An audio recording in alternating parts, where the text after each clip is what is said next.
guys, welcome back to the channel. I am Dalton. This is kind of Arms and Farms. It's not.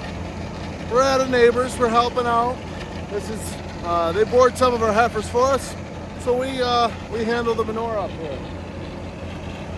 This lagoon's a bear with all the sand and buildup and the dry material. It's an absolute bear. But it's yesterday. That you guys watched the videos yesterday know it's going better than I expected it to. We're just gonna finish up here quickly this morning.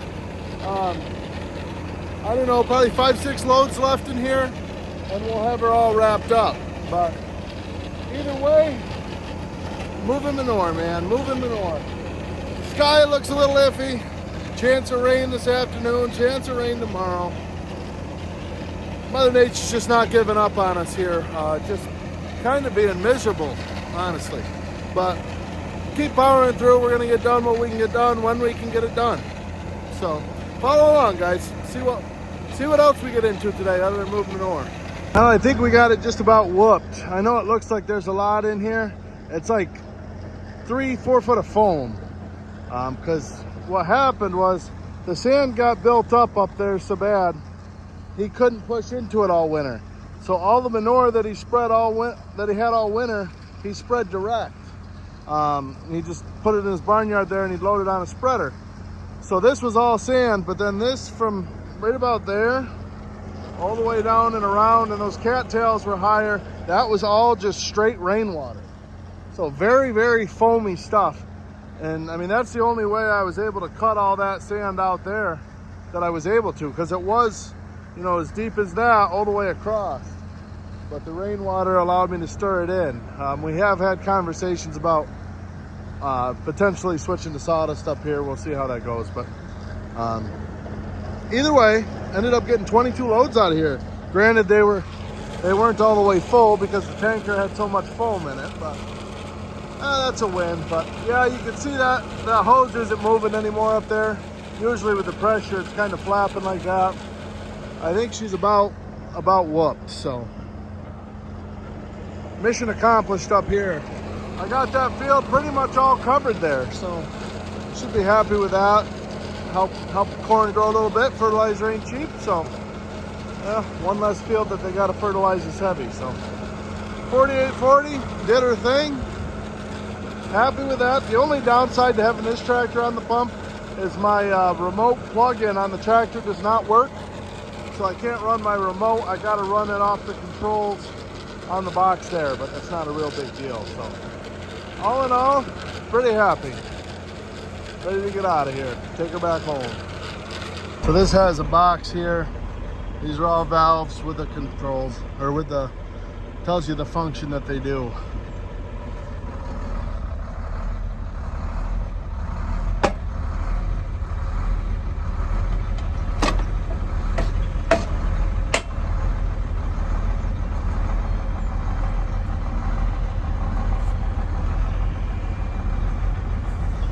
Not the most ideal of a spot to back in like this. I didn't like the way that sat right on the ground, but tractor wouldn't pull her back any further than that. So again, it got the job done. So there goes another sprayer. Load the freaking sprayer. Classic TikTok sound. Ideally, someday we'd be able to get an excavator up here, dig all that out, and so all that cattails is part of the lagoon too. See where the grass is over there? There's probably 30-40 foot of sand there. So this farm sat empty for I don't know how many years, don't quote me. I think Chris said they stopped milking in 01 or 02, and we didn't start putting heifers up here till about 4 or 5 years ago. So 2020, I mean, it potentially sat empty for 15-20 years.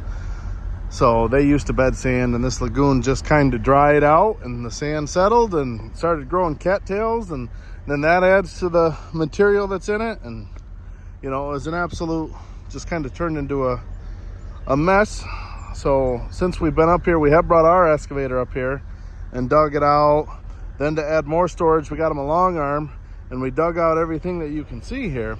The problem is there's a fence along the backside with a straight up and down drop off. So you can't get the excavator over there, and that's as far as the long reach would reach.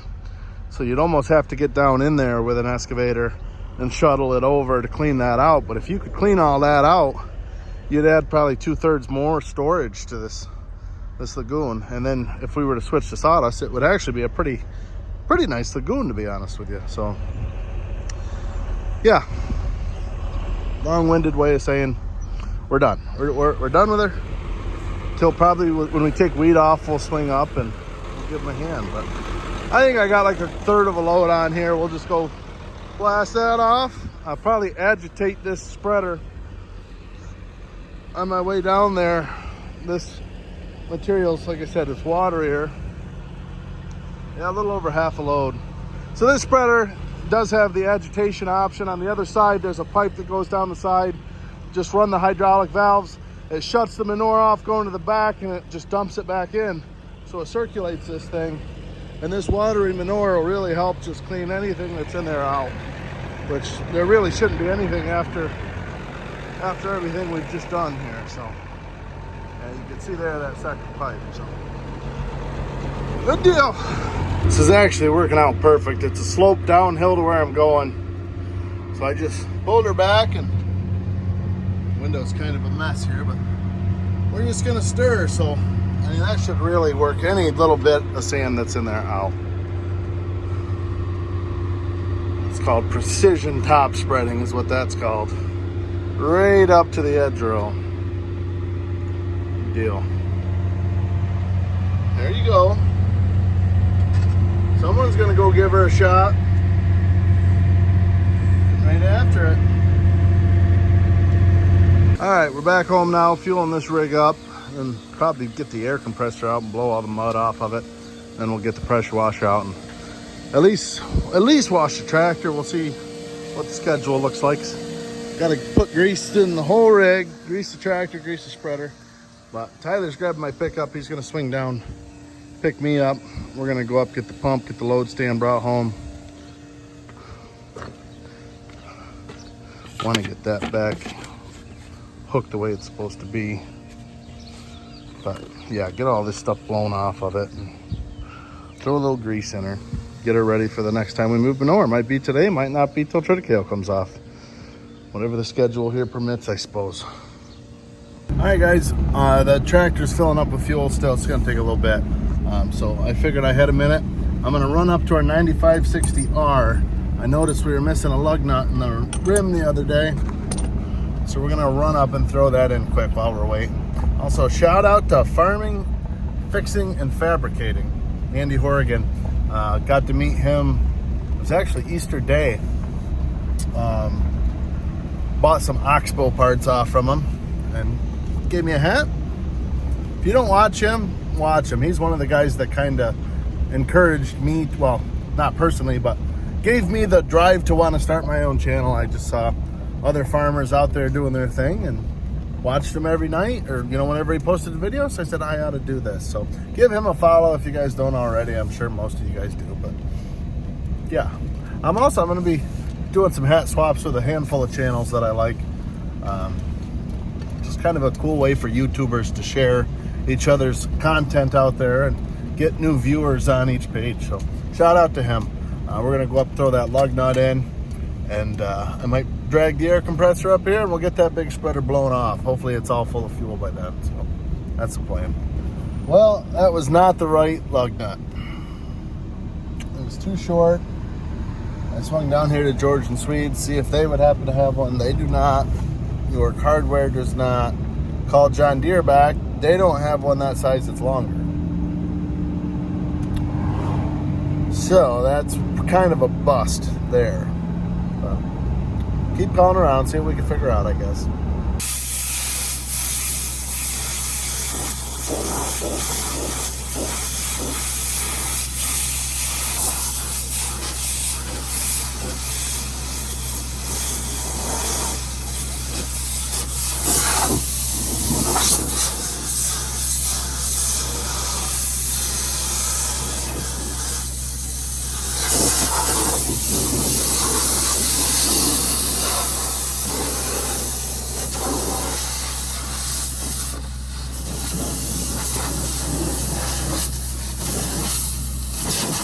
That was a dirty job.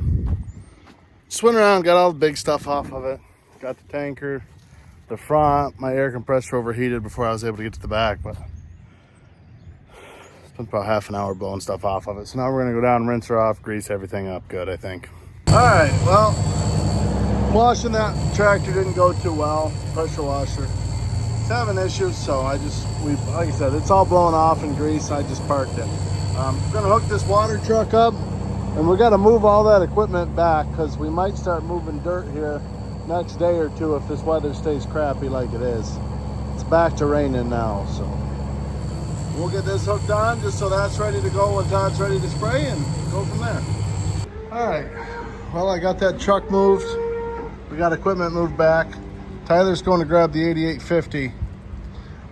Him and Grandpa are going to put that on our off-road wagon. We'll probably start moving dirt tomorrow from up here in the woods down to the old lagoon to fill that in. I am on operation. I got to make a list of bad feet in our fresh group because we got the hoof trimmer coming tomorrow. Trying to knock out some bad feet before we get into spring work, and we're busy out in the fields. So I'm gonna make a list of these girls. They're ready to go, in case you couldn't tell. I don't know, the guys are 5-10 minutes behind schedule here, so probably go check on them, but I'm gonna finish my day out here making a list of cows for feet. The good news is Uncle Todd was able to get across a really good chunk of our cover crop. He got dirt on my face, probably from blowing that spreader off. He got across a lot of the wheat and a lot of the triticale with very, very minimal rutting. You know, there's a couple wet spots he said he fell in a little bit, but nothing too bad. So that's really good. We got nitrogen on that. This little bit of rain wash it in, hopefully wake that stuff right up. Put 20 gallons to the acre, I believe. The original plan was 20 gallons to the acre on both the wheat and the triticale. And the wheat we were probably going to hit again. But being that it's late, triticale's not going to get hit again. He might have upped it to 25 gallons, 30 gallons, something like that. So that would, actually, I'm fairly certain that's probably what he did. He probably upped it to 25 or 30 gallons of that nitrogen. That should really bring it to life with this little bit of heat. And the rain, as long as the heat sticks around, which it's supposed to stay right in the 60s and 70s. So hopefully that triticale really wakes up and really gets screaming.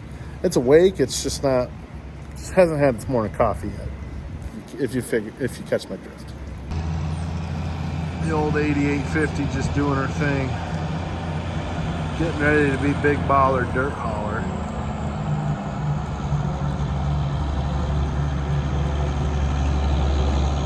What a unit.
got a couple minutes here before I headed home. Figured I'd get this truck loaded up. That's just one more thing that takes 5 minutes, and it will now be checked off the list.